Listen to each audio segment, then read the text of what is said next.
मी जय हिंद सेना पक्षप्रमुख चंदनदादा चव्हाण आज महाराष्ट्रामध्ये बऱ्याचशा आम्ही निवडी केलेल्या आहेत. ते जे आज आम्ही डॉक्टर मन्नान शेख साहेब यांचे जय हिंद सेना या पक्षाच्या नेतेपदी अधिकृतपणे त्यांची निवड केलेली आहे. त्याचबरोबर राज्य कार्यकारिणी सदस्य म्हणून सन्माननीय रिक्षा संघटनेचे ज्यांचं काम खूप चांगल्या पद्धतीनं सध्या चालू आहे त्यांना मी त्यांचे रामभाऊ पाटील साहेब त्यांच्या आम्ही राज्य कार्यकारिणीमध्ये सदस्य म्हणून त्यांची आम्ही नियुक्ती केलेली आहे.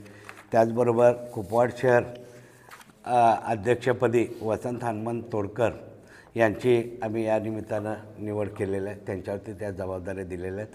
त्यांना मी पुढील कालावधीसाठी त्यांच्यातनं चांगलं कार्य आणि पक्षवाढीसाठी घडो एवढीच मी अपेक्षा व्यक्त करतो आणि त्यांचं अभिनंदन करतो.